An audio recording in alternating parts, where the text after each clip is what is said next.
Oracles of the UCI. 1 Peter chapter 4, verses 7 through 11. But the end of all things is at hand. Be you therefore sober, and watch unto prayer. And above all things have fervent love among yourselves, for love shall cover the multitude of sins. Use hospitality one to another without grudging. As every man has received the gift, even so minister the same one to another as good stewards of the manifold grace of Elohim. If any man speak, let him speak as the oracles of Elohim. If any man minister, let him do it as of the ability which Elohim gives, that Elohim in all things may be glorified through Yahshua the Mashiach, to whom be praise and dominion forever and ever. Amen. Ephesians chapter 4, verses 29 through chapter 5 and verse 4. Let no corrupt communication proceed out of your mouth, but that which is good to the use of edifying, that it may minister grace unto the hearers. And grieve not the Holy Spirit of Elohim, whereby you are sealed until the day of redemption. Let all bitterness and wrath and anger and clamor and evil speaking be put away from you with all malice. And be you kind one to another, tender-hearted, forgiving one another, even as Elohim for Yahshua's sake has forgiven you. Be you therefore followers of Elohim, as their children, and walk in love, as the Mashiach also have loved us, and has given himself for us an offering and sacrifice to Elohim for a sweet-smelling savor. But fornication and all uncleanness or covetousness, let it not be once named among you as becomes saints. Neither filthiness, nor foolish talking, nor jesting, which are not convenient, but rather given of thanks. Ecclesiastes chapter 5, verses 1 and 2. Keep your foot when you go to the house of Elohim, and be more ready to hear than to give the sacrifice of fools, for they consider not that they do evil. Be not rash with your mouth, and let not your heart be hasty to utter anything before Elohim. For Elohim is in heaven, and you upon earth, therefore let your words be few. Exodus chapter 23, verses 20 and 21. Behold, I send an angel before you, to keep you in the way, and to bring you into the place which I have prepared. Beware of him, and obey his voice. Provoke him not, for he will not pardon your transgressions, for my name is in him. Revelations chapter 3, verses 20 through 22. Behold, I stand at the door and knock. If any man hear my voice and open the door, I will come into him and will sup with him, and he with me. To him that overcomes will I grant to sit with me in my throne, even as I have also overcame and am sat down with my Father in his throne. He that has an ear, let him hear what the Spirit says unto the churches. All right, Shabbat Shalom. Shabbat Shalom. Which is peace on the Yahweh's holy Sabbath day. As we know, we're coming down to a close of the pagan calendar, but we're getting to the point where in just a few months we'll be back and dealing with our holy days and Yahweh's holy days, the days that he has set. We know about the days that man has. We have learned of those things, we have read of those things, and we understand that those things are not pleasing unto the creator of all things. So understanding what is important unto him, then we have to begin to prepare ourselves for that. When we read this book, we find out that Yahweh has a tendency to get rid of things that does not profit him. He has created the body, and he's likened the church unto the body. He says that the church is a collective body with many members that all join together for one function. But if you understand how he made the body naturally, the things that you don't use, the body will eventually stop sending resources to it. So this is why the people who are bedridden and don't walk, eventually they lose the ability to walk. Because the body says, okay, they haven't used these legs in 6 months. Why we keep sending blood and the resources to these legs? Let's just go ahead and cut it off.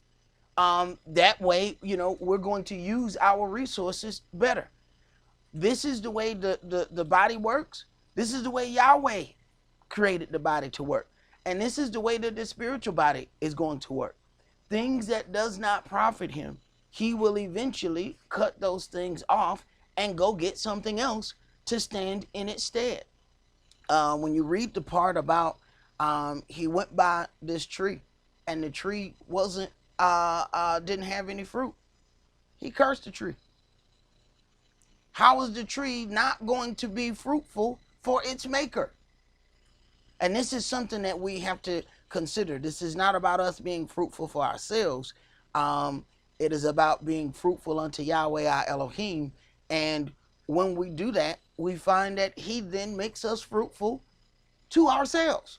But when we aim to be fruitful to ourselves first, we end up in a situation, because you can pay all of the your personal matters 110% of your time, and when you look up, you in the same situation you was in before, and you have given it all time and money, and you're still in the same situation. Why is that? So you have to go back and look what happened with Elijah and Elisha. Here you have this widow woman about to die. He says, make me a cake first. Now, that might have sounded like some strange thing. Wait a minute, what you want? We're gonna make the man of God a cake first? And then everything that she did after that was taken care of. This word says, take care of you the things of the kingdom, and the rest shall be added unto you. But what we do is spend all our time, energy, and resources into taking care of ourselves and our own personal things.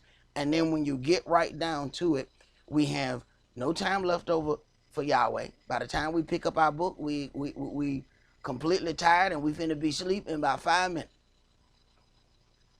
And we have given that whole day unto taking care of the things of ourselves, and we gave Yahweh the last 5 minutes. Now, we thought it was going to be the last hour, but you fell asleep before the hour ended. So you didn't give him your last hour. You gave him your last 5 minutes, because that's all you could stay awake once you picked your book up. Instead of picking your book up during the earlier part of the day where you were more apt to stay awake. You didn't pick it up then. No, you was watching movies and on the internet and doing all of that. That's what you did with your chief time. And then the part that was left over, we give him 5 minutes to Yahweh and then go to sleep. And then feel justified. I went to sleep reading the word. Yeah, but it was 5 minutes. That movie you watched was 2 hours. You was on Facebook 3.5.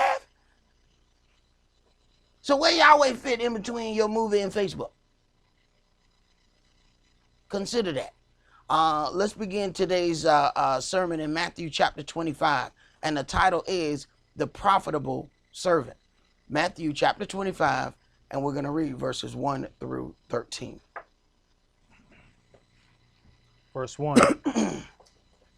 Then shall the kingdom of heaven be likened unto 10 virgins, which took their lamps, and went forth to meet the bridegroom. And 5 of them were wise, and 5 were foolish. They that were foolish took their lamps, and took no oil with them. Right. And if you have a lamp that is an oil burning lamp, what is the purpose of having a lamp that has no oil in it? You have absolutely zero chance of having any light.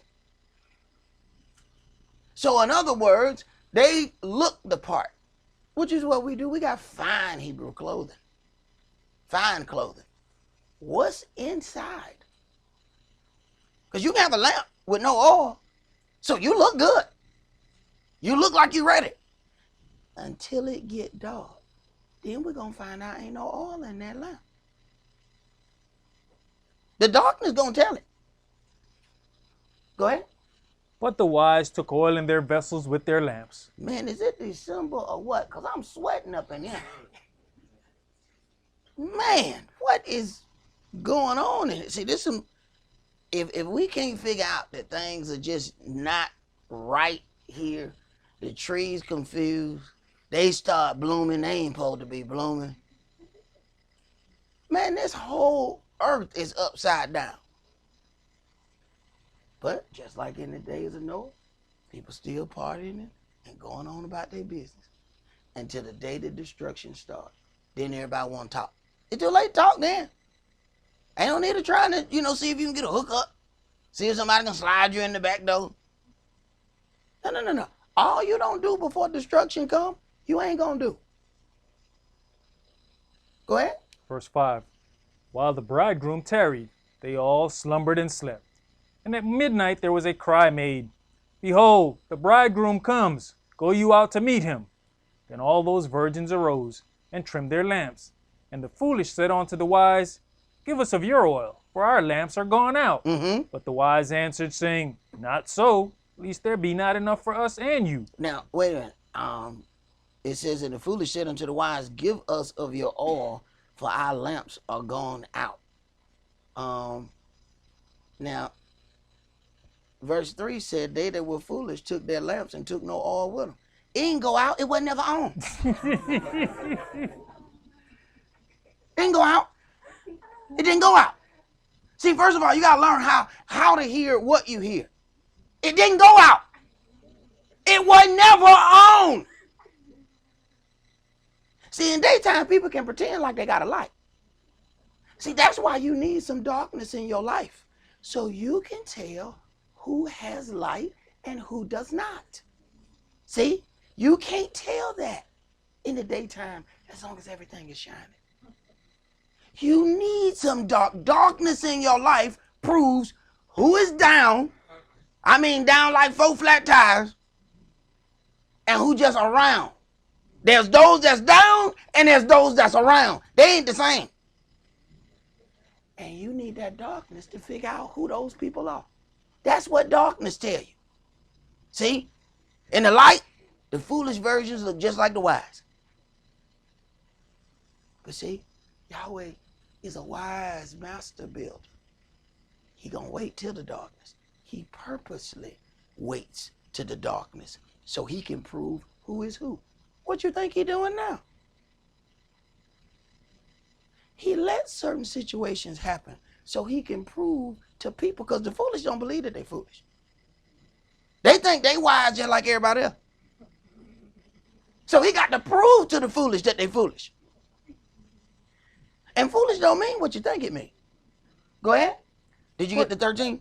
But go, no, verse 9, the end of verse 9. But Okay. go you rather to them that sell and buy for yourselves. Verse 10. And while they went to buy, the bridegroom came. And they that were ready went in with him to the marriage, and the door was shut. So he purposely waited until they needed that oil. So you have to ask yourself, while the wise virgins were working to get their oil, what were the foolish virgins doing? Right, they was enjoying their life. That's why they didn't have no oil. Oil is a symbol of the spirit. Why don't you have any spirit? What have you been doing? While everybody else working, what you doing? Go ahead. Afterward came also the other virgins, saying, Adonai, Adonai, open to us. But he answered and said, Verily I say unto you, I know you not. I know you not. I don't know you. Wait a minute, we look just like them. We got on the same clothes. We got the same lamp. We just didn't have no oil in it. But we look just like them. I don't know you. Go ahead.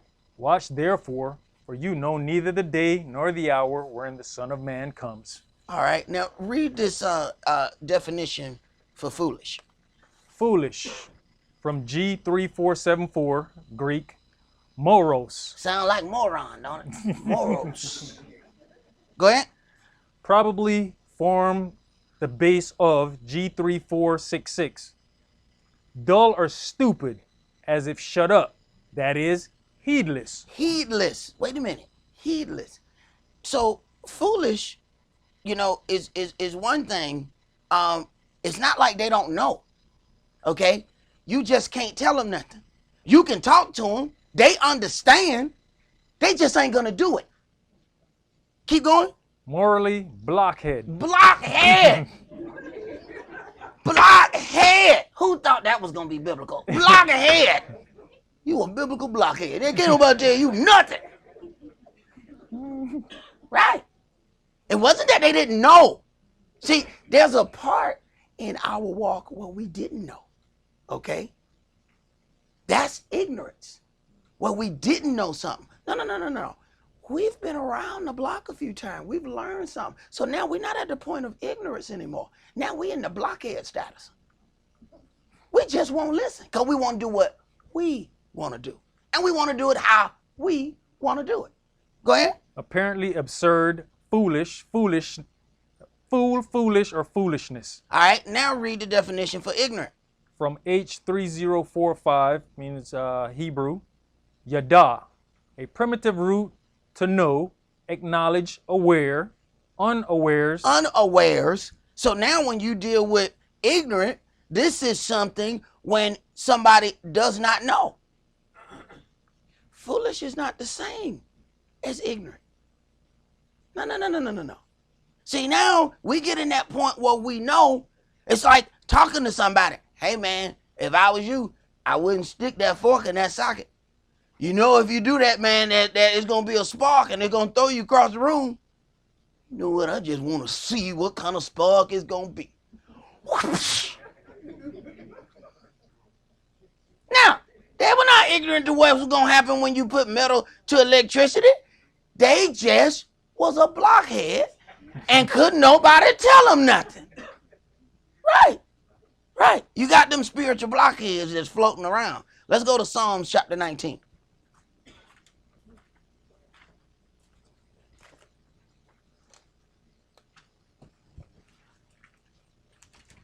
Psalms chapter 19. And we're going to read verses 7 through 14.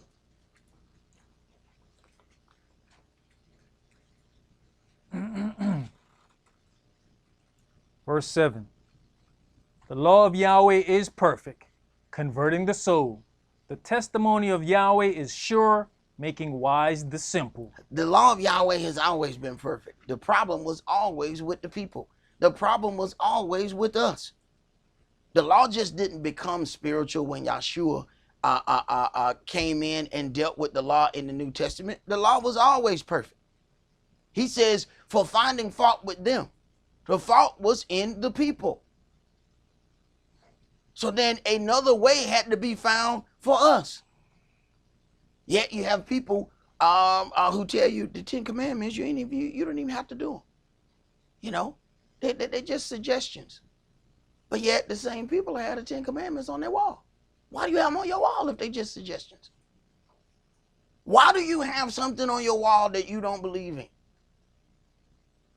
Like if I don't like dogs, you're not going to come in my house and find a picture of a dog. They'd be like, oh man, that's a nice picture of that dog. You like dogs? No, I hate dogs. Well, why is there a picture of a dog on your wall, man? You're confusing. So if you don't believe in keeping the commandments, why are they on your wall? Go ahead. The statutes of Yahweh are right, rejoicing the heart. The commandment of Yahweh is pure, enlightening the eyes. The fear of Yahweh is clean, enduring forever. The judgments of Yahweh are true and righteous altogether. More to be desired are they than gold, yes, than much fine gold, sweeter also than honey and the honeycomb. If they're more to be desired than gold, and y'all know how we go after money. Money the only thing get us somewhere on time.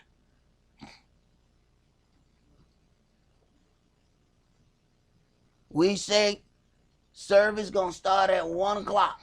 Jake gonna get here at 1:15. Tell Jake he gonna get paid at 1 o'clock. He there at 12:58. Rubbing his hands together. Excuse me, Mr. Bob Dabalina, can I talk to you? Can I talk to you? You had said I was gonna pick up that money at 1. I was just letting you know I'm here at 12:58. Just letting you know I'm right here. I mean, when you get ready, you know what I'm saying? I'm here. Right here, I'm ready. As soon as that thing hit 1, we can go ahead and get this, go and get that money going. You know what I'm saying? I don't know, I already spent half of it. I ain't got it yet. You know what I'm saying? Yeah, I got people waiting on that shit. Yeah, right. Go ahead. Verse 11. Moreover, by them is your servant warned, and in keeping of them there is great reward. Who can understand his errors? Cleanse you me from secret faults. Who can understand his errors? When Yahweh brings something to us, are we able to receive it? Or does that pride kick back at it and we won't deal with it? When he bring those secret faults out of that hiding place and show it to us for us to deal with it. See, Yahweh don't bring things out to destroy you. That's what the adversary do. Yahweh bring things out so that you can fix them. The adversary bring your stuff out. He's trying to embarrass you. He's trying to kill you off. He hope you so embarrassed that you just lay down and die. Look, she got this problem. Ah! That's not Yahweh's purpose. He wants you to fix it because he wants you to be a better servant. But Lucifer gonna take that same thing and try to make you feel some kind of way about it. And if he can get you in here, the rest don't matter. Go ahead. Keep back your servant also from presumptuous sins. Let them not have dominion over me. Then shall I be upright, and I shall be innocent from the great transgression. Let the words of my mouth and the meditation of my heart be acceptable in your sight, O Yahweh, my strength and my Redeemer. All right, let's read the definition of presumptuous. See, it comes a time that you have to look up some words, and you have the same issue when you're dealing with contracts and legal things. You have to understand that when people are giving you paperwork, there are words that don't mean what you think they mean, or they mean one thing in the regular life, but when you open up that Black's Law Dictionary, you'll find out that word don't mean what you thought it meant. So you went on to sign that contract, but you didn't look up certain words. I know a person that produced a record and it went gold. That's 500,000 copies. He was scammed out of half of his money because of one word in the contract. One word. See, one word don't mean nothing to you until it take like $500,000 from you. That's a big word. That's a big word, boy. That's a big word. That word there got all the letters in the alphabet in it when it take away $500,000. Right. That word means something now, don't it? Right. Read that. Presumptuous, from H2086. Zaid, from H2102. Arrogant, presumptuous, proud. Right. So then keep me from arrogant, proud sins. See? So that there's some things that we just walk in because we're accustomed to it. And we say, you know what? I ain't nobody going to change this. This is just how I am. This is what I do. And this is what I'm going to keep doing. And ain't nobody going to change that in me. Right. Arrogance and pride. That's why it says, let us be like these children. For the children can receive correction. The children can receive admonishment. And children can turn around their life. Children can get in the argument on the swings. By the time they get to the monkey bars, they playing again. That's not us. See, we get into it by the swings. We trying to hang a monkey on the bar. That's what happened with us. What are you trying to do? I'm gonna get that monkey on that bar as soon as I get. What? I thought y'all was fine. I thought this was over with. Right. I want to read something to you in 2 Peter chapter 2 and verse 9. It says that Adonai knows how to deliver the godly out of temptations and to reserve the unjust until the day of judgment to be punished. Reserve the unjust. Verse 10, but chiefly them that walk after the flesh in the lust of uncleanness and despise government. They don't like rules. Presumptuous are they, self-willed. They are not afraid to speak evil of dignities. So when you get down to this presumptuous sins, then we see that they lead to a whole lot of other issues. Let's go to Matthew chapter 24.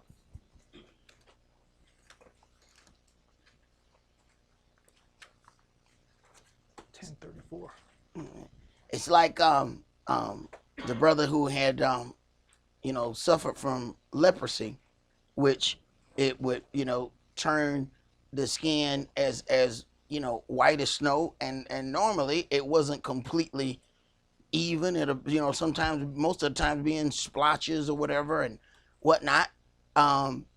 It was told him how to cleanse himself. He said, dip yourself in that water 7 times. Pride wouldn't let him do it. And it ain't it a greater body of water than this? His servant got to come. Hey, man, hold on. Did the man that asked you to go and do a whole lot of other great things, or do a whole bunch of money, or kill a bunch of people, you would have done it. Does it bother you that redemption is as simple as you dipping yourself in this water? Somebody had to talk to him, because the pride and arrogance wouldn't let him do it. Not on his own. This is why it matters what kind of people you have around you. Now, what if in his pride and arrogance, I ain't doing that, and the person that's right beside him, I don't blame you, I wouldn't do it either. Come on, man, come with me and stay broken. Yeah, that's right, brother. We're going to be broke together, me and you. We broke forever for life, brother. That's all you need. Have the wrong person around you, and then instead of talking you out of the pride and arrogance, they talk you deeper into it. So having the right individual there gave him the opportunity to get himself healed. Go ahead, bro. Matthew chapter 24 and verse 36. But of that day and hour knows no man, no, not the angels of heaven, but my Father only. But as the days of Noah were, so shall also the coming of the Son of Man be. For as in the days that were before the flood, they were eating and drinking, marrying and giving in marriage, until the day that Noah entered into the ark. Right, so everybody else partying while he working. So he working, he's doing what he got to do to save his family, and everybody else drinking, having a good time. When half of the work is going on around here, look around and see. It be the same people working all the time. My elder used to say it all the time. You see the same people working and the same people drinking and partying. Go ahead. I knew not until the flood came and took them all away. So shall also the coming of the Son of Man be.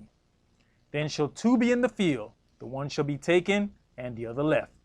Two women shall be grinding at the mill, the one shall be taken and the other left. Watch therefore, for you know not what hour your Adonai does come. Right, and because we think that everything is going to be delayed, you know how we act when we think we have a lot of extra time? We end up being late. You wake up extra early before work and end up late. How you wake up early and be late? Well, I got more time. So you know what I'm going to do here? I'm going to do this and I'm going to do that and I'm going to do this. You woke up 2 hours earlier and you about to be late. Half the time, the people who the closest are the ones who are the latest. Be like, where you at? I live across the street. How you late? You live across the street. If I open them blinds, I'm looking in your living room and you late. Because we think we got extra time. And that's the same way we operate with things. Well, judgment gonna be long off, so I ain't got to fix myself just yet. You know what I'm saying? I'm gonna keep myself dirty just for a little bit longer. You know, I ain't got accustomed to some of this dirt. Right. Go ahead. Verse 43. But know this, that if the good man of the house had known in what watch the thief would come, he would have watched and would not have suffered his house to be broken up. Therefore be you also ready, for in such an hour as you think not, the Son of Man comes. Who then is a faithful and wise servant, whom his master has made ruler over his household, to give them meat in due season? Blessed is that servant, whom his master when he comes shall find so doing.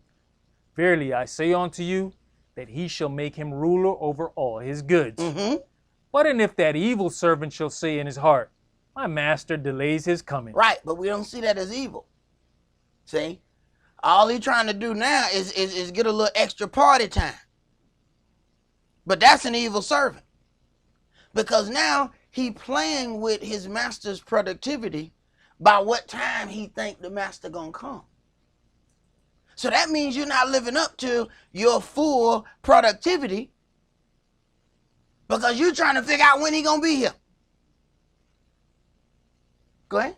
And shall begin to smite his fellow servants, and to eat and drink with drunken, the master of that servant shall come in a day when he looks not for him. Right. That's what they do on your job when they figure out, they say, somebody keep playing around in there. Well, we normally go to lunch at 12. Let's go at 10:30 because I want to see what they doing over there. And you can tell when them surprise eyes, when them big headlights go on high beam, when they see the supervisor, he ain't supposed to be. What you doing there?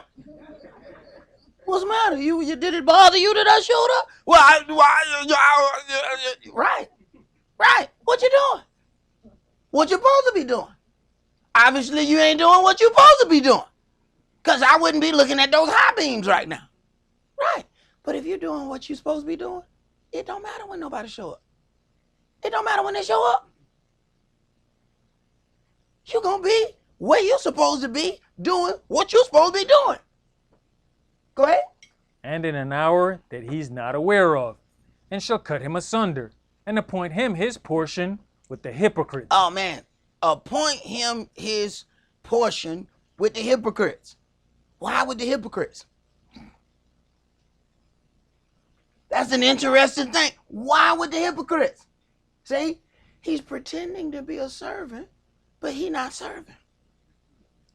And the master then came early so he can prove that he not working. Wait a minute. Ain't that the same thing you did with the foolish virgin? Right. Same thing over and over again. Go ahead, brother. Did you finish that? There shall be weeping and gnashing of teeth. There shall be weeping and gnashing of teeth. And one of the things that people deal with a lot of times is they say, I don't like to read that Old Testament because that's that old mean God back there. So I like to read the new nice God. I'm like, well, y'all must not been reading this because Yahshua say some stuff that make the hair on your neck stand up, Jack. He say some stuff that you like, wait a minute, I think I want Moses back. That stuff he talking about here, because at least Moses just say, hey, if you kill your brother. Yahshua say if you angry with your brother without a cause. Wait a minute, I need Moses' law back then. Because, I ain't killed a brother physically, you know what I'm saying? But how many brothers you done been mad with and your reason ain't quite right, You got people that be mad at folks just because they got the same dress on. Oh, no, she did. It was 36 others on the rack. Did you think that they just stopped selling it when you bought it? But I'm angry with her because she got the same one that I got. And she wore it the same day. It's a silly conspiracy. Right. Right. Angry without a cause. You're in danger of Yahshua's judgment. That's not a cause. If they have not violated a commandment against you, you do not have a cause. If they are not doing something against the sheep, you do not have a cause. Your cause may feel right to you. It may feel real to you. But you need to examine the book to see if your cause is just. Because if not, you may be in danger of judgment. Did you finish that, brother? Yes. Let's go to Matthew chapter 25 and start this at verse 14. For the kingdom of heaven is as a man traveling into a far country, who called his own servants and delivered unto them his goods. Mm-hmm.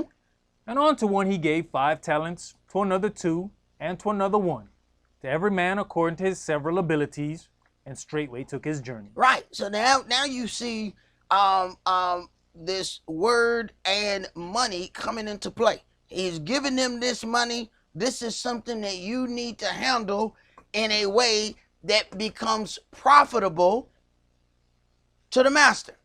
Go ahead. Verse 16. Then he that had received the 5 talents went and traded with the same, and made them other 5 talents. So then he was profitable with the talents that were given unto him. Go ahead. And likewise he that had received 2, he also gained other 2. Mm-hmm. But he that had received 1 went and digged in the earth, and hid his master's money. Mm-hmm. After a long time the master of those servants comes, and reckons with them. And so he that had received 5 talents came and brought other 5 talents, saying, Master, You delivered unto me 5 talents. Behold, I have gained beside them 5 talents more. His master said unto him, Well done, you good and faithful servant. You have been faithful over a few things. I will make you ruler over many things. Enter you into the joy of your master. Right. So then consider, this then was where you have some people that may be slacking because they don't see the master. This was their audition for a greater blessing. But he wasn't there to watch. Here, I'm going to give you this, and I'm going to go on about my business. Then I'm going to come back and see how it was dealt with. See, some people can work as long as somebody's standing over them. See, that's why a lot of people go, to college and flunk out immediately. Because, your mama not there, baby. Did you do your homework? Baby, what about that science? Did you do that science? You ain't did your math yet. Why you on the internet? No, your mama not going to be there. So there's a whole lot of people. There were some guys that I went to school with that were like geniuses in high school. They got to college and dropped out immediately. They was at every party. I said, bro, we got finals tomorrow. Well, I'm just gonna party a little bit. Just a little bit, bro. This is not a good plan, bro. They were so happy to be out the house. I mean, they partied the whole time. I said, bro, you tearing your mama money up. And that's exactly what they were doing. And have to start once you got, because they didn't want to get, a flunking grade. You know what happened? Get toward the end, drop that class. So that means you got to take that same class over. Somebody got to pay for that. What happens is they didn't get that conversation that my mama gave me. See, she gave me that conversation. All right, baby. Let mama tell you something. Okay, mama pay for A's and B's. Okay. Anything other than that, you paying for it yourself. I'm sorry, say again? This is the price of this class here. If it's not an A or a B, you paying for it. I didn't get none of those. Didn't get none of those. None of those. I paid for 0. Right. Why? Because there was a monetary value attached to it. See? When ain't no monetary value to something, people think it has no value because they didn't pay nothing for it. Right. Go ahead, bro. Verse 22. He also that had received 2 talents came and said, Master, you delivered unto me 2 talents. Behold, I have gained 2 other talents beside them. His master said unto him, Well done, good and faithful servant. You have been faithful over a few things. I'll make you ruler over many things. Enter you into the joy of your master. Then he which had received 1 talent came and said, Master, I know that you are an hard man, reaping where you have not sown, and gathering where you have not strawed. Right. And you notice the one who didn't do what he was supposed to do is the one who talking the most? That's normally how that go. Who didn't do their work? Let me talk. Let me say something. Let me say, you got a minute? Can I talk to you for a second? I'm just saying, no, I just need to talk to you. No, why you tripping? I just want to talk. Why you talking? Either you work or you didn't. Why we talking? The other dudes didn't talk. You gave me 5, here go another 5. You gave me 2, here go another 2. Okay, I gave you 1. Let me talk. Let me say, you got a minute? Right. It's going to be folk doing that same thing when y'all sure short. Y'all sure you got a minute? No, I'm just come off the horse. No, just stop judgment for a second. I just want to talk to you. No, I'm trying to explain to you. I want to explain this. I want to explain myself. What you trying to explain?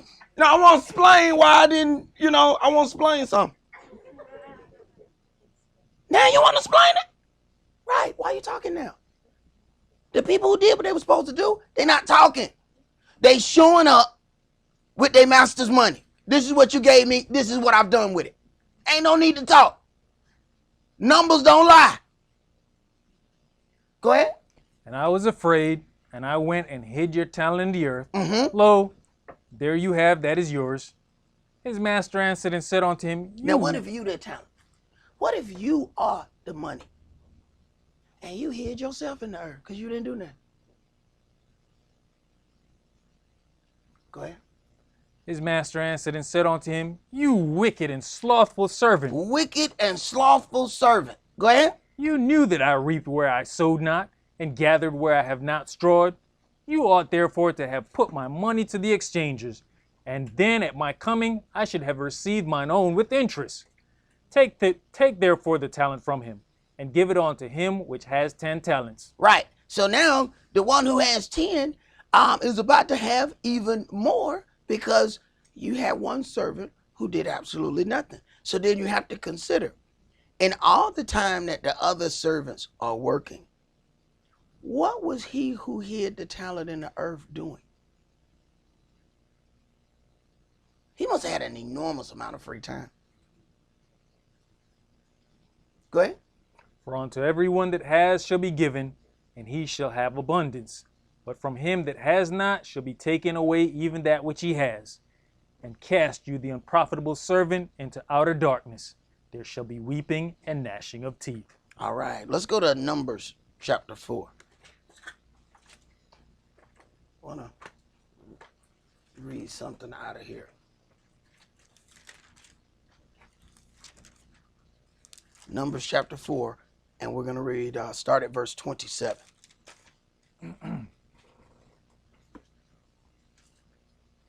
At the appointment of Aaron and his sons shall be all the service of the sons of the Gershonites, in all their burdens and in all their service. And you shall appoint unto them in charge all their burdens. Right. So when you have these things of the priesthood, the things of the temple that had to be done, you find that where all of the other tribes were given land, these priests didn't have land like that, because they're going to be around the holy place of where they're going to serve, because they are serving frequently. They are near to this place. Go ahead. This is the service of the families of the sons of Gershon in the tabernacle of the congregation, and their charge shall be under the hand of Ithamar the son of Aaron the priest. As for the sons of Merari, you shall number them after their families by the house of their fathers. From 30 years old and upward, even unto 50 years old, shall you number them. Everyone that enters into the service to do the work of the tabernacle of the congregation. So we know that at 30 years old, a man is able to work in the temple. This is when he's numbering them. They had the younger help at 20. They would use those guys to run errands, but come 30 years old, now they are able to work in the temple. That is the reason why Yahshua wasn't baptized until 30. And you find all of these things. Y'all just drove by all them nativity scenes, and they had baby Jesus, they had teenage Jesus, they had high school Jesus, they had first year in college Jesus. The book said what? They work in the temple from 30 to 50. He didn't get his baptism until 30. That was according to the word. So while people think that he's just doing some stuff, no, this stuff is matching what's in this book. So from 30 to 50, and some women will tell you most men don't grow up until they get 30 anyway. I can tell you that now. That's what the women, that's what they say. I'm just telling you what they say. Go ahead. Verse 31. And this is the charge of their burden, according to all their service in the tabernacle of the congregation. The boards of the tabernacle, and the bars thereof, and the pillars thereof, and the sockets thereof, and the pillars of the court round about, and their sockets, and their pins, and their cords, with all their instruments, and with all their service. And by name you shall reckon the instruments of the charge of their burden. This is the service of the families of the sons of Merari, according to all their service in the tabernacle of the congregation, under the hand of Ithamar, the son of Aaron, the priest. And Moshe and Aaron and the chief of the congregation numbered the sons of the Kohathites, after their families and after the house of their fathers, from 30 years old and upward, even on to 50 years old, everyone that enters into the service for the work in the tabernacle of the congregation. So at 50 years old, then they are deemed as an elder, and then they operate within a advising capacity. So Then we have that same situation where you have mothers. Then there are mothers at this point where they turn 50 as far as the setup of the church. But then you have this physical part, and then you have the spiritual aspect of that. Keep in mind, these people was living in this culture and serving the whole time. Think about it. Some of us didn't come to the word until we were 49. So your best years from 30 to 50, you spent them serving Lucifer. So now we show up with Yahweh all tired and everything. We iron one shirt. Talking about I'm an elder. No. Hold on now, back up. Back that up. They work from 30 to 50. You showed up at 49 and a half. Okay? So stop talking about you an elder and no, I'm just going to advise the other people. You don't know enough to advise. You have not served 20 years. See? So understand, we're not dealing with a full thing here. See, we read this and we take this in its natural context, and then we try to sit it right here in 2018. Wait a minute. They served 20 years by the time they got 50. Okay? They didn't just walk in the door at 49. Imagine somebody going to General Motors at 49, I'm retiring at 50. Retiring from what? Retiring from what? You ain't did no work yet. Well, I'm gonna work this 1 year and I'm out. We're gonna see if you get a check. You go ahead. You go ahead. You think that. Go home if you want to. See if a check come to your house. Go ahead. Verse 36. And those that were numbered of them by their families were 2,750. Those were they that were numbered of the family of the Kohathites, all that might do the service in the tabernacle of the congregation, which Moshe and Aaron did number according to the commandment of Yahweh by the hand of Moshe. And those that were numbered of the sons of Gershon, throughout their families, and by the house of their fathers, from 30 years old and upward, even unto 50 years old, every one that enters into the service for the work in the tabernacle of the congregation, even those that were numbered of them throughout their families, by the house of their fathers, were 2,630. These are they that were numbered of the families of the sons of Gershon, of all that might do service in the tabernacle of the congregation, whom Moshe and Aaron did number according to the commandment of Yah. And those that were numbered of the families of the sons of Merari, throughout their families, by the house of their fathers, from 30 years old and upward, even unto 50 years old, every one that enters into the service for the work in the tabernacle of the congregation, even those that were numbered of them after their families, were 3,200. And you see, Yahweh continually says and make sure that that point is there. From 30 years old unto 50 years old, you understand that this service goes on, and this is something that he is making a point with. There is service that is done before we just get to that point of saying that, hey, we're an elder, we don't have to do any more work. I'm 50 now. Consider the service that comes before that. Let's go to Genesis chapter 4.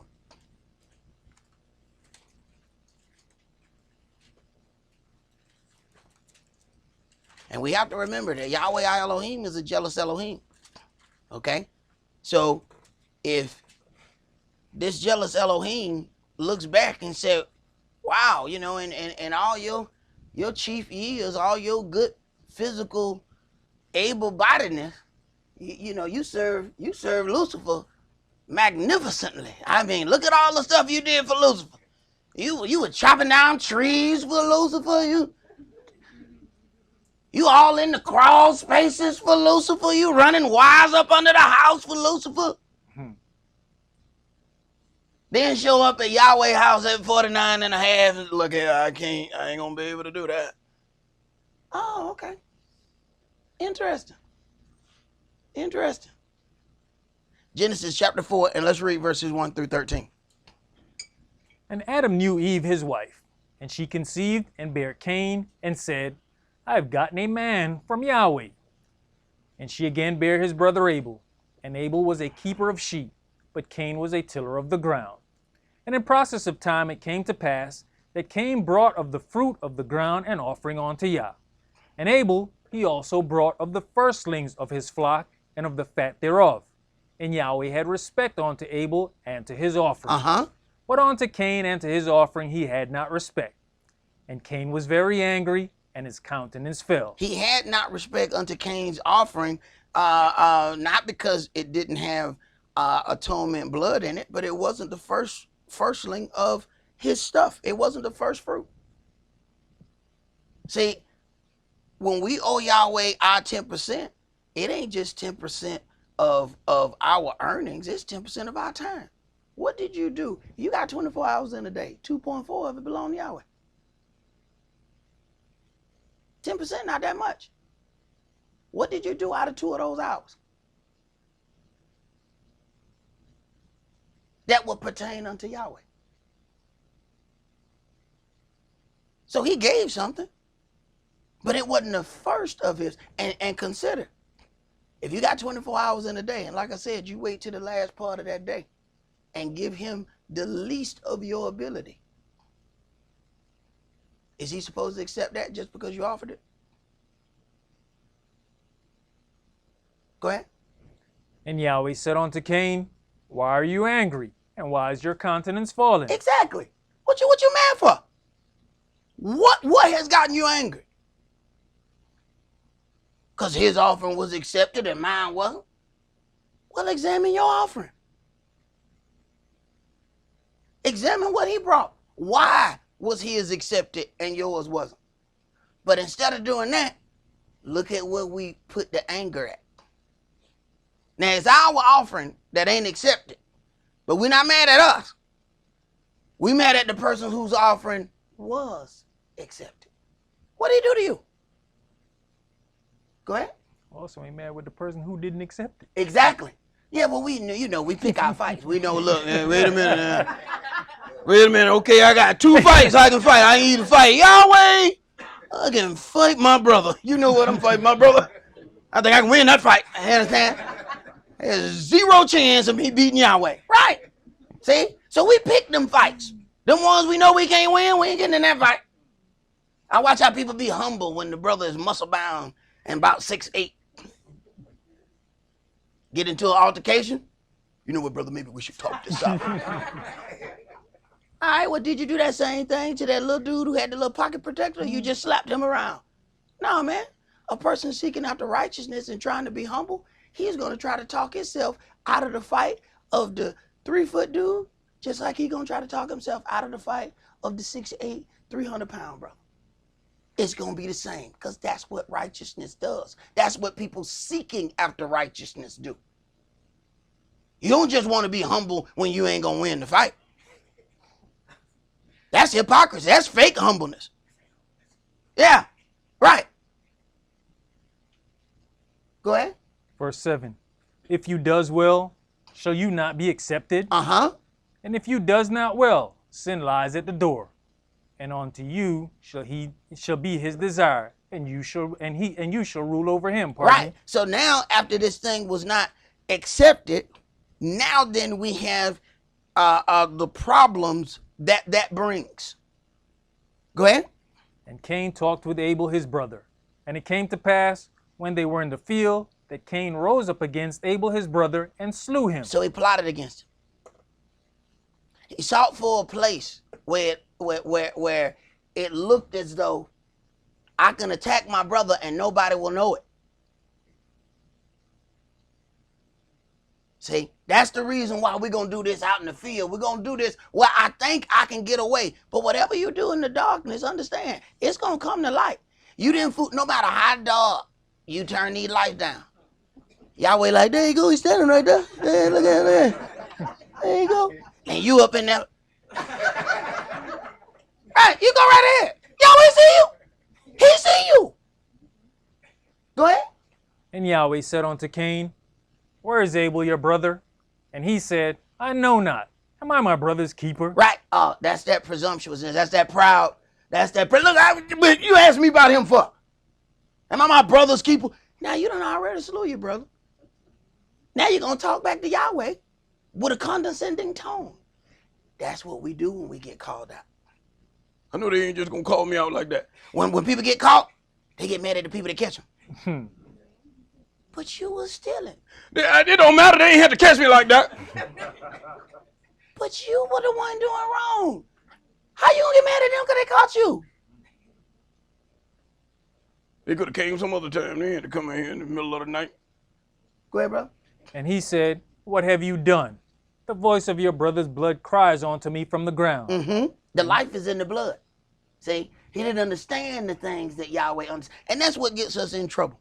No matter how much understanding we have, you ain't never going to understand the word the way Yahweh understands the word, and you ain't never going to understand the word the way the adversary understands the word. They always are going to be on a totally different level than what we on. So there ain't no amount of study that's going to get us to that point. The Spirit got to direct you at some point, because you ain't going to know as much as them, ever. There are things that it was told, don't write that down. Why I don't need to write this down? Because they don't need to know that. This just between me and you. Go ahead. And now art you cursed from the earth, which has opened her mouth to receive your brother's blood from your hand. Mm-hmm. When you till the ground, it shall not henceforth yield unto you her strength. A fugitive and a vagabond shall you be in the earth. And Cain said unto Yahweh, my punishment is greater than I can bear. You know, what's interesting is how we want mercy after showing absolutely no mercy. After plotting to kill his brother, he then complains about his punishment. That his punishment is just too severe. You gonna punish me like this? I mean, I ain't doing nothing but kill, my brother and plot against him and, stuff like that. Right. Let's go to Malachi chapter 1.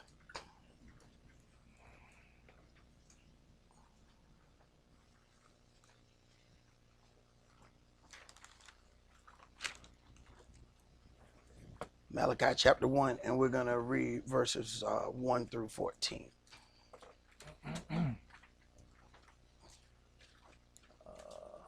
981. Okay, appreciate it.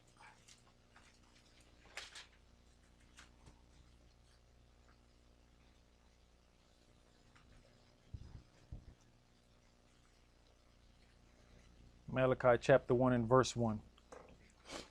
The burden of the word of Yahweh to Israel by Malachi. I have loved you, says Yahweh, yet you say, wherein have you loved us? Was not Esau Jacob's brother, says Yahweh, yet I loved Jacob, and I hated Esau, and I laid his mountains and his heritage waste for the dragons of the wilderness? Right, but read some of these articles that's coming out in Haaretz and things like that. They're trying to flip this around and says, Edom, they're the true Jews. And Yahweh was some old Canaanite god. They are trying to completely destroy everything that's written in this book because they know this book does not confirm who they are as a people being in that land. So they're coming out with all these heresies and they're using their publications to do it. Using their power in Hollywood to give us those images so we will have low self-esteem about who we are when it comes down to this book. They'll come out and try to mention to you every Hebrew Israelite who they think is aggressive. But somehow they don't mention, all the, convert or die Christian movement. Somehow those don't ever come to the conversation. I find that interesting. All the people that were killed in the name of Christianity, somehow that does not make it to the conversation. But the brother who on the corner, who getting people riled up, as loud as those brothers talk, I ain't seen them brothers kill a person on the corner yet. And Christianity got a hefty body count. Hefty body count. Somehow that never makes it to the discussion. I found that interesting. But the jihad makes it to the discussion. But the Christian crusades never do. Go ahead. Verse 4. Whereas Edom says, we are impoverished, but we will return and build the desolate places. Thus said the Yahweh of hosts, they shall build, but I will throw down, and they shall call them the border of wickedness, and the people against whom Yahweh has indignation forever. And your eyes shall see, and you shall say, Yahweh will be magnified from the border of Israel. A son honors his father, and a servant his master. If then I be a father, where is mine honor? And if I be a master, where is my fear? Says Yahweh of hosts unto you, O priests that despise my name. And you say, wherein have we despised your name? You offer polluted bread upon mine altar, and you say, wherein have we polluted you? In that you say, the table of Yahweh is contemptible. And if you offer the blind for sacrifice, is it not evil? And if you offer the lame and sick, is it not evil? Offer it now unto your governor. Will he be pleased with you, or accept your person?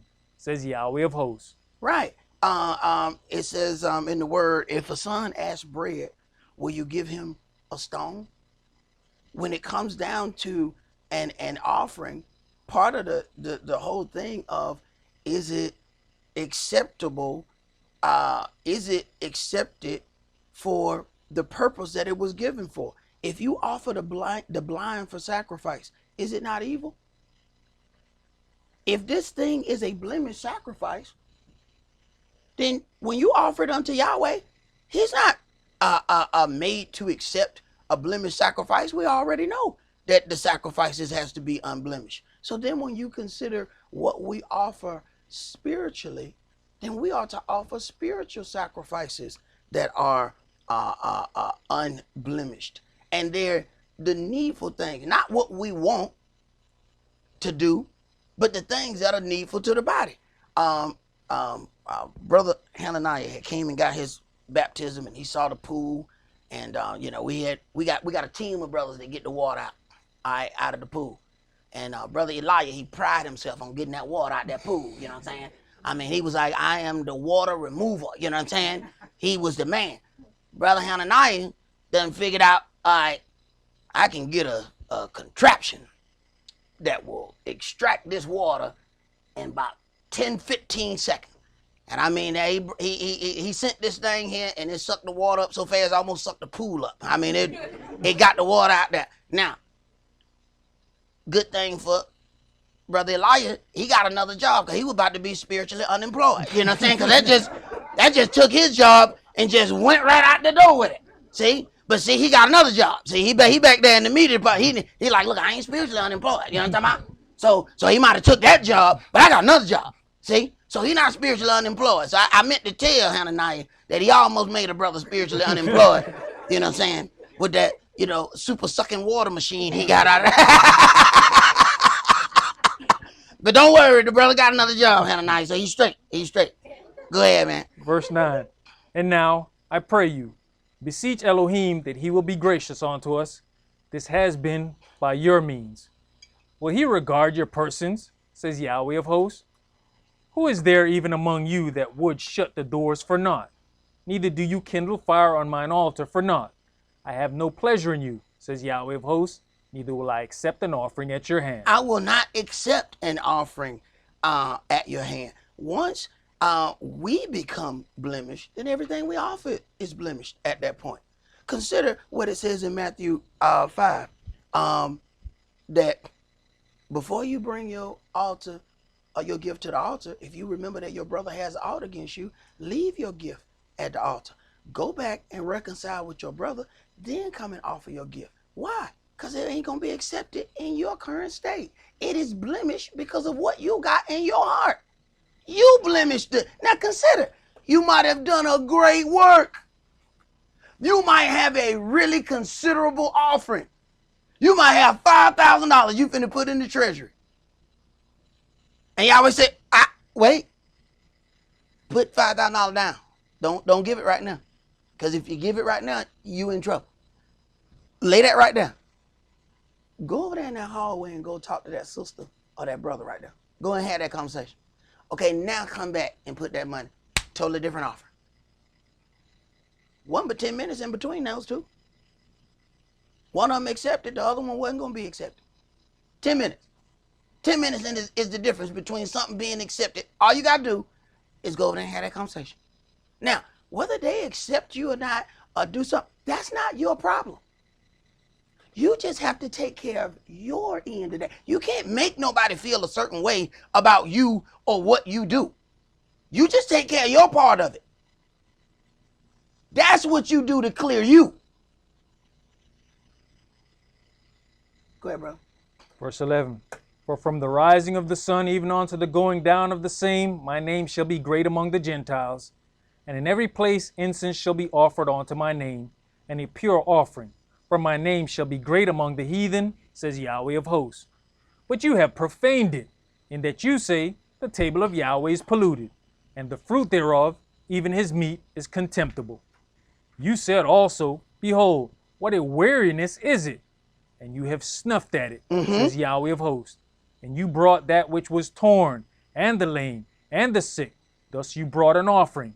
Should I accept this of your hand? Says Yahweh. But cursed be the deceiver, which has in his flock a male, and voweth and sacrifice unto the Adonai a corrupt thing. But cursed be the deceiver, which has in his flock a male, an acceptable thing to offer. But they vow and sacrifice unto Yahweh a corrupt thing. See, this is that thing where Yahweh knows what abilities we have and then consider what do we offer. See, I know what I did for the adversary. I know what I did out there. I can't come in here and offer Yahweh less than that. If I do, it's a blemish sacrifice. And ain't nobody gonna know it but me and Yahweh. I've had people tell me, oh man, you done enough work. You stored up enough treasures in heaven. Sit down and let somebody else do some work. Bro, you don't know what I did in my life. You don't know what kind of mistakes I done made. You don't know what kind of things I got in my rearview mirror. I ain't never gonna stop working. See, don't nobody else know what's in that rearview mirror. I do. Sometimes we fool ourselves. Like we don't know what's in that rearview mirror. But there's a little thing, if you look clearly at the mirror, it's a little thing saying, objects are closer than they appear.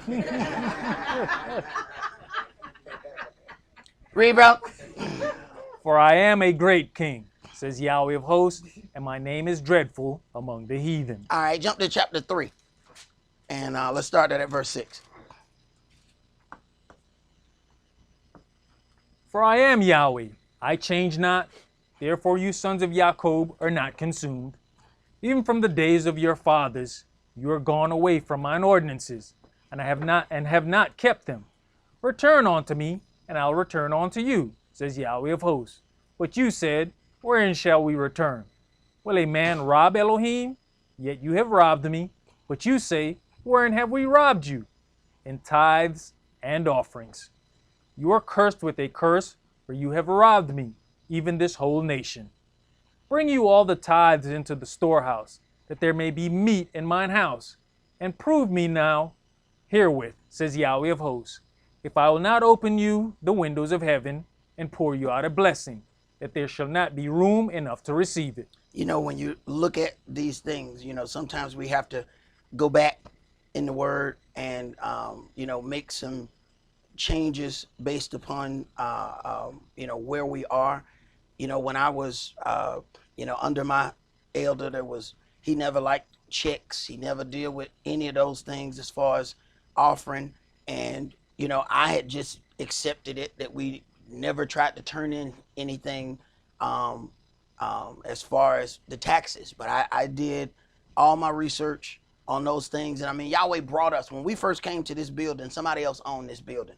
And we learned how to set up our business the right way. Starting this year, all of those that I have, I will be adding up all of what people have donated, and I will be giving them a number that they can use those things on their taxes. We had never done that before. A lot of times, you just go with the things that, you came in with. And that's the way my elder had done it. But when I looked at it and we look at what things we have to do, you consider when they came to the Messiah and they were saying, the children are free. Should we pay taxes? And he said, you know why tempt me? Show me the penny. Whose name and superscription is on that penny? Now, they weren't supposed to pay taxes. The children supposed to be free. He said, whose name is on it? Caesar. Well, render unto Caesar that which is Caesar. And render unto Elohim the things that are Elohim's.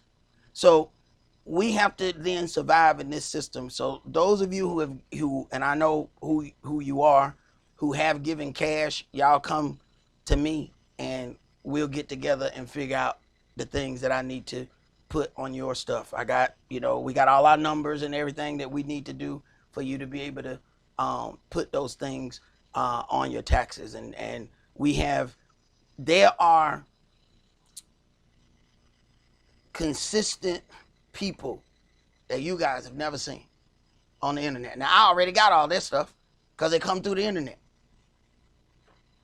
Anea and Benea, it's just countless. Sister Maria, all these people, I got their stuff. I'll be putting those things together and sending those. But y'all have to send me an email to the uci.org@gmail.com because most of y'all, I know your Hebrew name, I don't know your government name. So you can't turn in no paper. Talking about no Jeremiah, you know what I'm saying? They like, who is that? You know what I'm saying?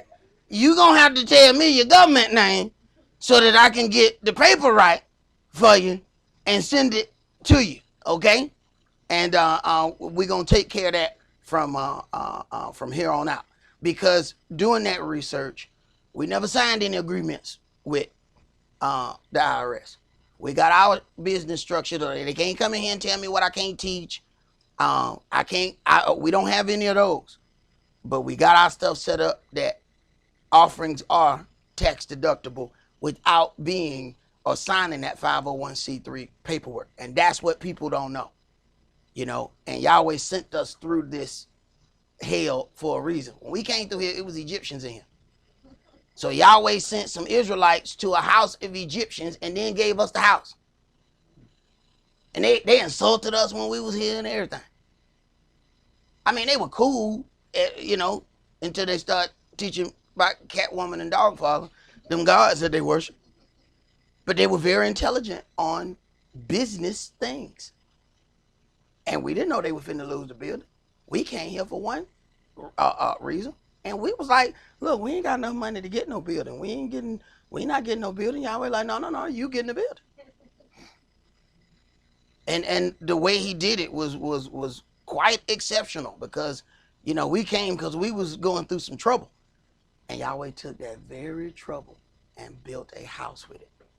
The very thing that I was running from, he used that to build a house where we can serve and worship him without fear. Go ahead, bro. Verse 11. And I'll rebuke the devourer for your sakes, and he shall not destroy the fruits of your ground, neither shall your vine cast her fruit before the time in the field, says Yahweh of hosts. And all nations shall call you blessed, for you shall be a delightsome land, says Yahweh of hosts. Your words have been stout against me, says Yahweh, yet you say, what have we spoken so much against you? You have said, it is vain to serve Elohim. And what profit is it that we have kept his ordinances, and that we have walked mournfully before Yahweh of hosts? And now we call the proud happy. Yea, they that work wickedness are set up. Yea, they that tempt Elohim are even delivered. Then they that feared Yahweh spake often one to another, and Yahweh hearkened and heard it. And a book of remembrance was written before him for them that feared Yahweh, and that thought upon his name. Right. They that feared Yahweh spake often one to another. So when those situations and circumstances happened, when those problems were there, they talked amongst themselves about those problems. Go ahead. And they shall be mine, says Yahweh of hosts, in the day when I make up my jewels, and I'll spare them, as a man spares his own son that serves him. Then shall you return and discern between the righteous and the wicked, between him that serves Elohim and him that serves him not. Right. And that's not a situation where we're going to be able to look at those people and see them, what they look like physically or what nationality they are. Some people say, these people are they of this nation or they of that. None of that means anything to Yahweh. A servant is accepted wherever he is. If they accept Yahweh, Yahweh accept them. It was always opened up to other nations. Even when we get down to the Old Testament, they still had a way to get in. People thinking, okay, other nations could come in this New Testament. We had a mixed multitude who came out of Egypt. They wasn't all Israelites. But they brought those other gods with them, and Israel wasn't strong enough not to deal with those things. Let's go to 2 Samuel chapter 12.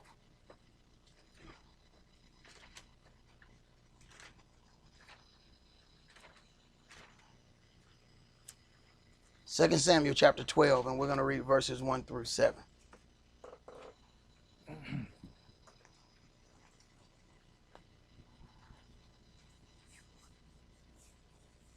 Verse 1.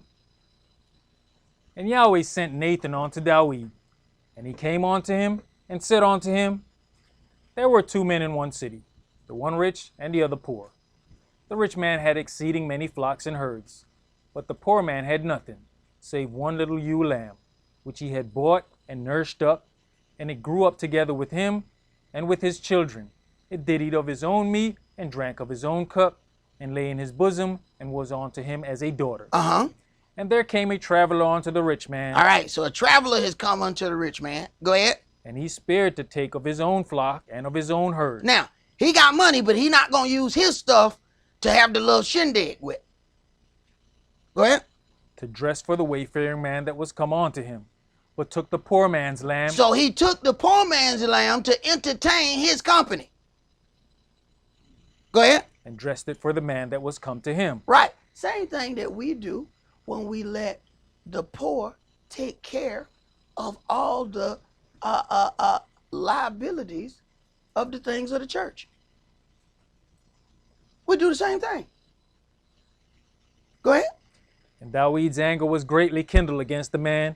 And he said to Nathan, As Yahweh lives, the man that has done this thing shall surely die. Right. And this is how you get righteous judgment, because he don't know he talking about himself. This man shall die.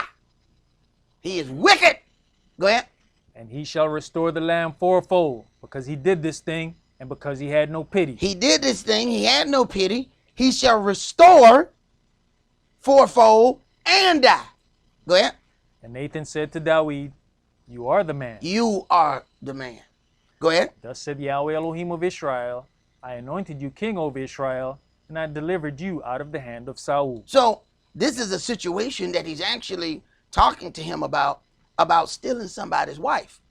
But he uses this situation here to explain how it was done. Now, if he had came up to him and started talking about a woman, that way it would automatically been, wait a minute, now I know I just been with a woman. Wait a minute, now who we talking about now? Wait a minute, who we talking about? No, man, we just talking about some flocks and a little ewe lamb. Let's talk about a little flock and a little ewe lamb. That's all we're going to talk about. Right. Then he utters judgment, not understanding that it was his own judgment that he was rendering. Now let's go to Mark chapter 12.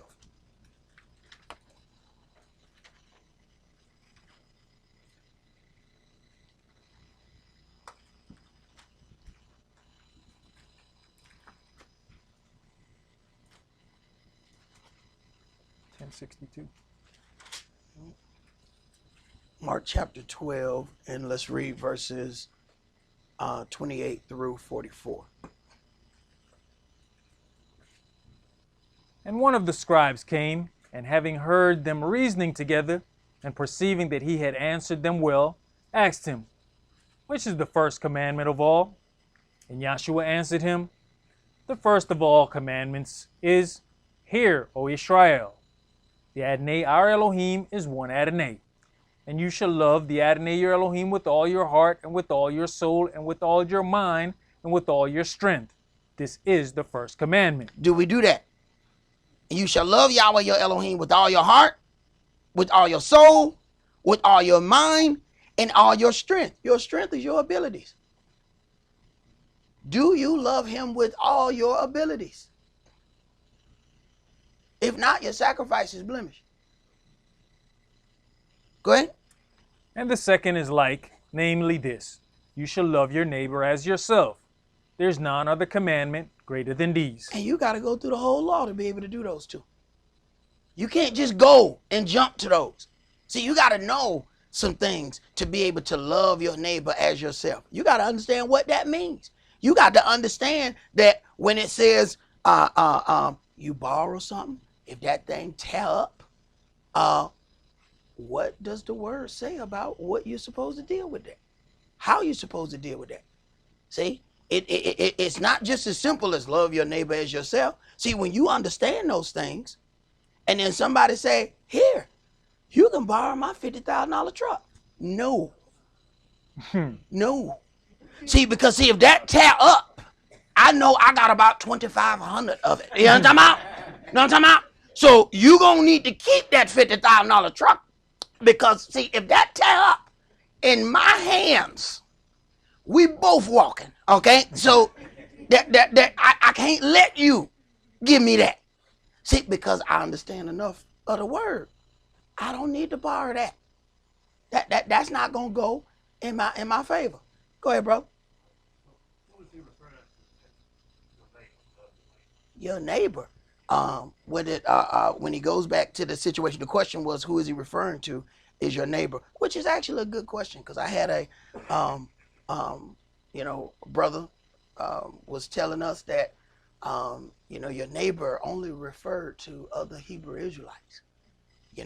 That it only referred to people who believe the same that we believe. But when you read the story of the Good Samaritan, he said, who was neighbor unto him? Now, understand that the Samaritans, Israel, had got split into two nations, and they hated each other. Okay, they was going at it, constantly went to war.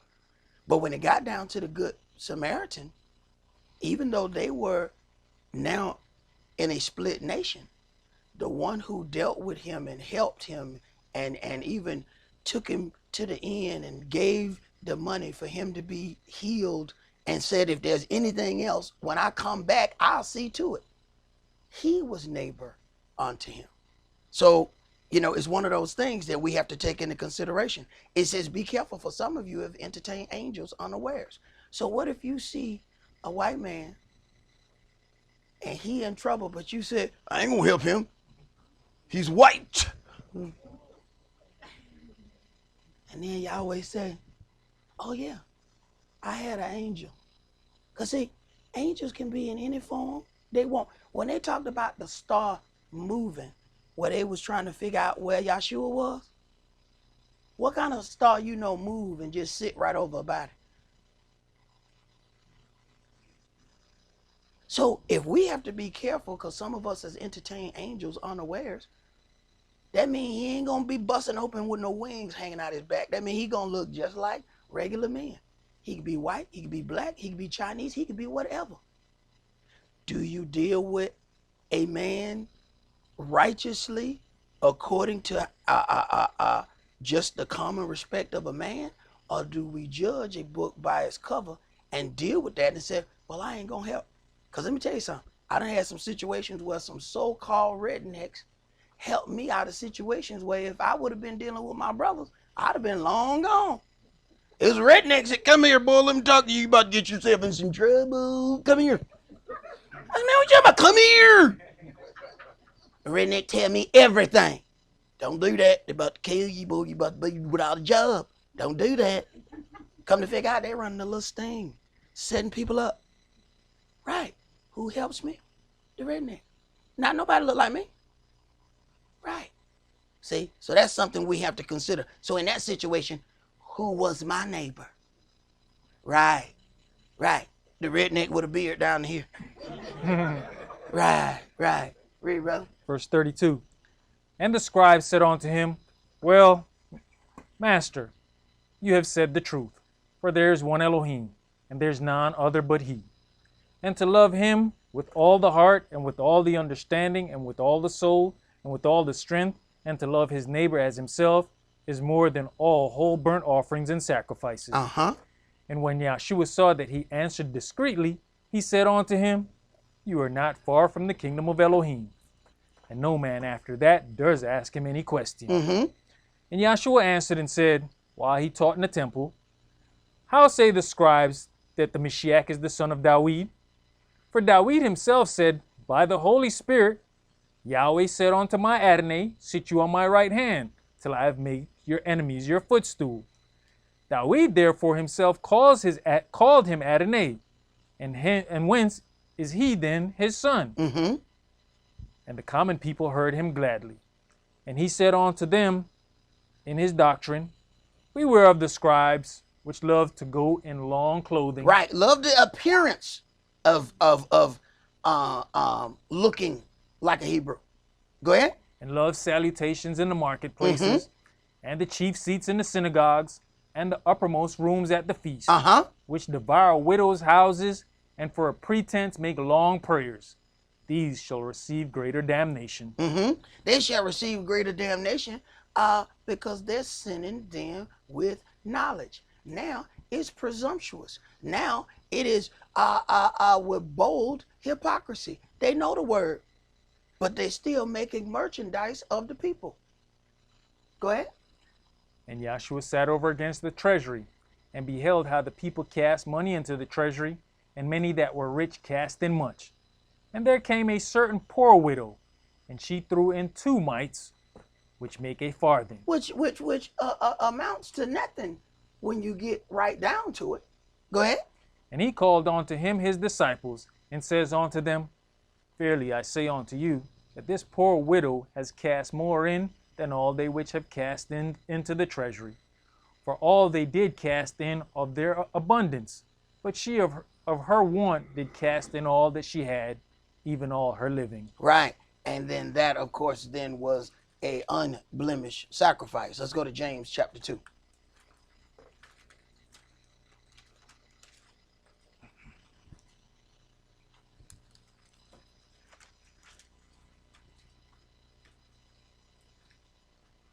$13.07.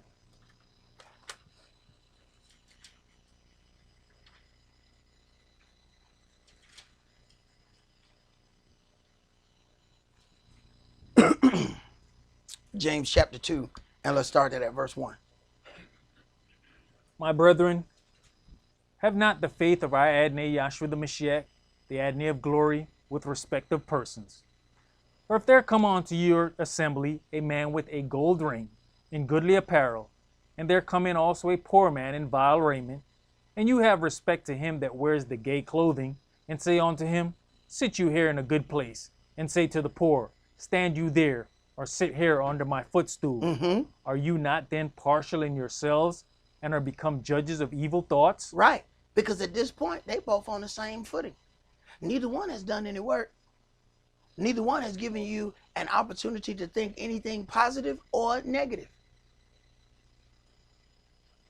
So they on the same footing. So how do you have one preference over another?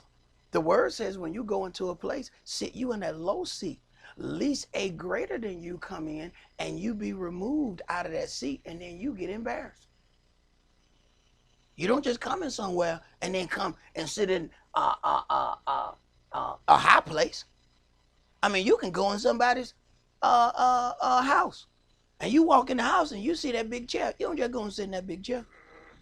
You know, that's somebody, that big daddy chair right there. I don't know who the big daddy of this house is, but I know that's a big daddy chair. You know not to go sit in that chair. When I went to my grandmama's house, my grandmama had her chair. You ain't sitting in her chair. And when you have certain things and you have certain thought processes there, you already know when you walk in, oh, I ain't supposed to be sitting in that chair. I don't know, there ain't no sign on the chair. But you know by the setup, I ain't supposed to be sitting in that chair. Go ahead. Hearken, my beloved brethren. Has not Elohim chosen the poor of this world, rich in faith, and heirs of the kingdom, which he has promised to them that love him? But you have despised the poor. Do not rich men oppress you and draw you before the judgment seat? Right. The way they have this system set up, the credit system is how they use to overcharge the poor. That credit system gives them a way to make the poor pay hire for the same articles. And it is legal because it is their system. And that's what they say, well, this is just a policy, brother. There's nothing, against you. This is just a policy. Right. And they hide behind those policies to overcharge people in certain neighborhoods. You get to talking and you find out people on one side of town paying a totally different insurance rate than you. You're like, whoa, whoa, whoa. You paying how much? For what? Right. Go ahead. I mean, that's in all things, because you go on one side of town, the gas price is a whole lot lower than the other side of town. Yeah. And more time is wherever we're at, the gas price is higher. Yeah. And even the admission. I went to one place, man, the admission was so high. I was like, man, are they changing the oil when they do the admission? Why the admission so high over here? Man, it's strange how they, can get away with that. But once they build it into the system, then it gives them a cloak for that sin. Go ahead. Verse 7. Do not they blaspheme that worthy name by which you are called? If you fulfill the royal law according to the scripture, you shall love your neighbor as yourself. You do well. But if you have respect to persons, you commit sin. Right. Now, if your respect to persons is, I'm just going to deal with the people who look exactly like me, then you in the same boat. You have been a judge of evil thoughts. That's why some people want everybody to wear fringes so we can identify who's a Hebrew. What difference do it make? I speak to anybody. Well, I'm just going to speak to the people who got fringes on. Go ahead. And are convinced of the law as transgressors. For whosoever shall keep the whole law and yet offend in one point, he is guilty of all. For he that said, do not commit adultery, said also, do not kill. Now if you commit no adultery, yet if you kill, you are become a transgressor of the whole of the law. Right. The same commandments that people got on their wall that they don't do, but it's still sitting there on the wall. And we break one every week. Remember the Sabbath to keep it holy. And they told us, well, Sunday is the Lord's day. Right. We break it every week while looking at a picture that talks about the commandments. Go ahead. So speak you, and so do, as they that shall be judged by the law of liberty. For he shall have judgment without mercy, that has showed no mercy, and mercy rejoiced against judgment. What does it profit, my brethren, though a man say he has faith and have not works? Can faith save him? If a brother or sister be naked and destitute of daily food, and one of you say unto them, depart in peace, be you warmed and filled, notwithstanding you give them not those things which are needful to the body, what does it profit? Right. What does it profit to give them good words and they hungry and cold?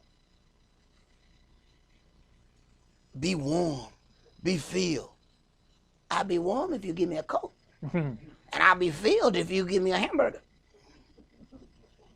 Did you think I got warm and filled by the words? Go ahead. Even so faith, if it has not works, is dead, being alone. Yea, a man may say, you have faith, and I have works. Show me your faith without your works, and I will show you my faith by my works. You believe that there is one Elohim, you does well.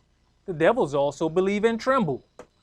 But will you know, O vain man, that faith without works is dead? Was not Abraham our father justified by works when he had offered Esaac his son upon the altar? Right, but he didn't finish that work. Just the fact that he made a heartfelt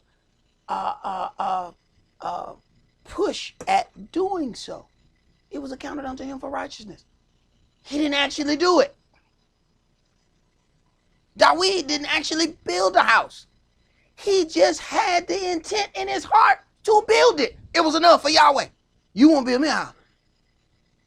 Man, I'm going to build you a house. But I appreciate you wanting to build me a house. So since you wanted to build me a house,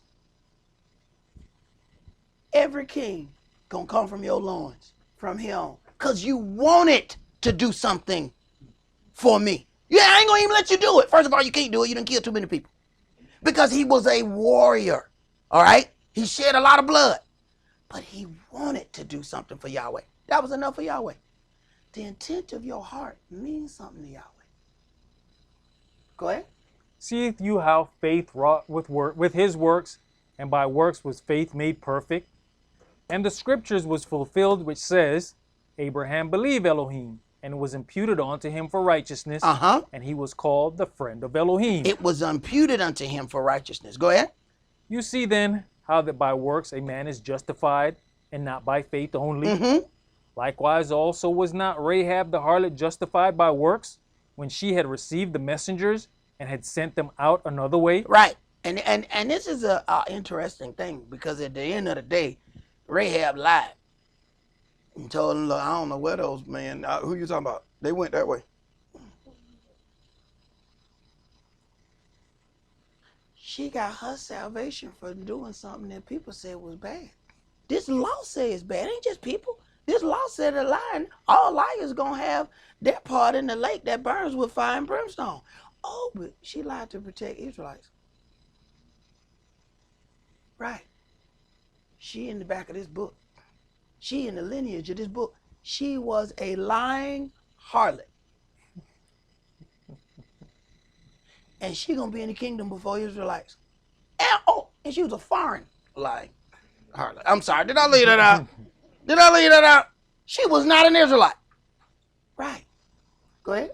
For as the body without the spirit is dead, so faith without works is dead also. All right, let's go to Matthew chapter 22.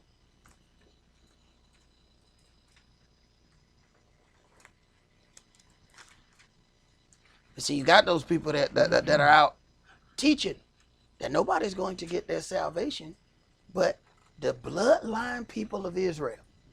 You know what kind of sorry rulership that's gonna be if you can't rule over nothing but yourself? That is gonna be one sorry rulership. All other nations, the sons of Noah have gotten their chance to rule the whole earth. And what they are proposing is all you get to do is rule over yourself. That is one sad rulership. These people have ruled the whole earth. And when your turn, all you're supposed to do is rule over you? There's some part that ought to stick out there. Well, wait a minute, that don't seem right. Don't seem right at all. Matthew chapter 22, and let's read verses 1 through 14.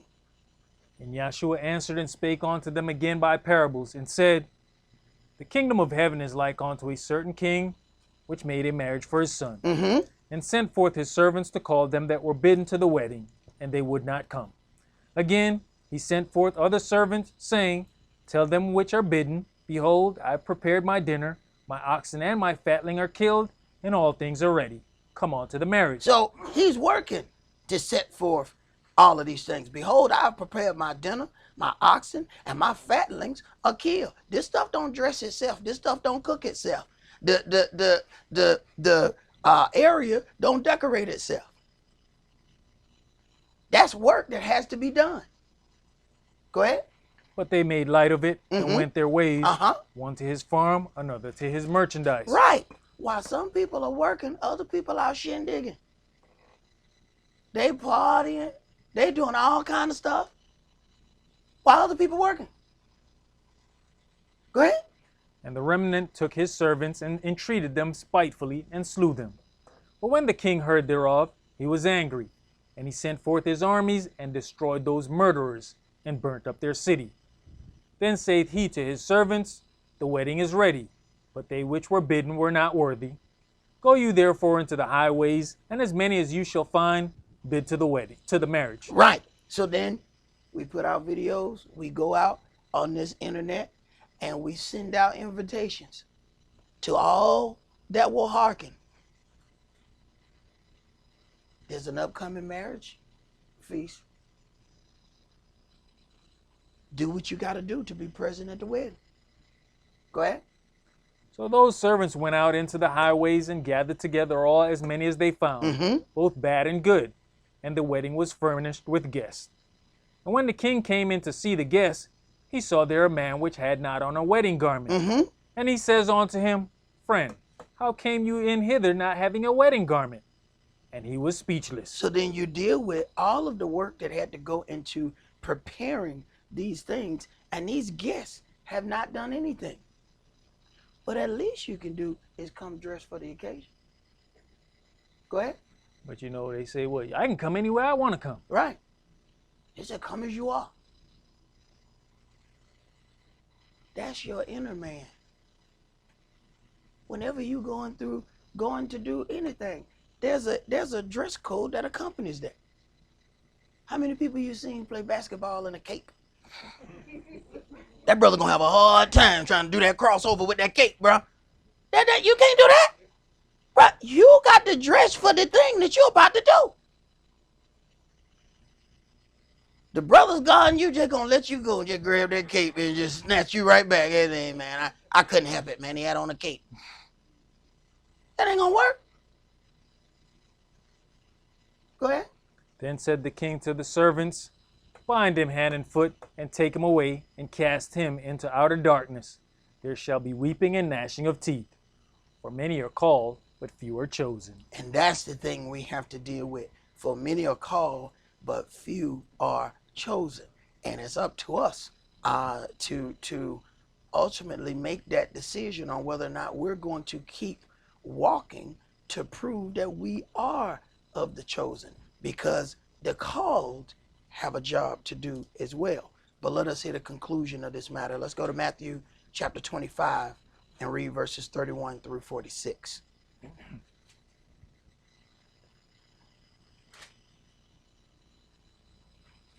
Matthew chapter 25 and verse 31. When the Son of Man shall come in his glory, and all the holy angels with him, then shall he sit upon the throne of his glory. And before him shall be gathered all nations, and he shall separate them one from another. Okay, all nations. How many nations? All. Okay, now them brothers on the corner said, wasn't going to be nobody but Israel. They said we Israelites, and since we, were scattered to the nations, we became Gentiles too. So we became, we became everybody. It seems like we would be able to, by now, recognize false doctrine. I mean, at some point, we have to stop being ruled over, like children. We came from false doctrine. How do we go right back into another thing of false doctrine? Go ahead. As a shepherd divides his sheep from the goats. And he shall set the sheep on his right hand, but the goats on the left. Right. See, the sheep they listen and hear the voice of the master. They hear the voice of Yahweh. The goats are stubborn. See, a goat gonna do what they want to do. You tell a goat, look here, we need you to we putting together this feast. Bring some potatoes. You know what? I'll bring some coleslaw. Is that what I asked you? Yeah, a goat gonna do what a goat wanna do. The sheep, listen, the sheep are directed by the voice. They hear the voice. I've actually gone to a farm and listened to the guy start talking, and all the sheep run over. They know his voice. He wasn't even the owner. He was the guy who deal with the sheep. They knew his voice. They don't even know the owner's voice because the owner don't go out there. They knew the voice of the man who worked the farm. He said, watch this. And he started talking, and I had never seen anything like it. 20 sheep came running over, all because they heard his voice. But goats, oh man, the goats ain't gonna look at me. When I finish tearing up this over here, I might come over there to see what you talking about. They doing their own thing. Right. You see why the goats are separated from the sheep. When you deal with that Luciferian worship, their symbol is what? That Baphomet goat head. See, they stubborn. Go ahead. Verse 34.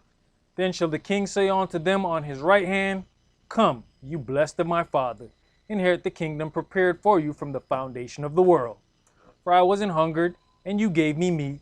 I was thirsty, and you gave me drink.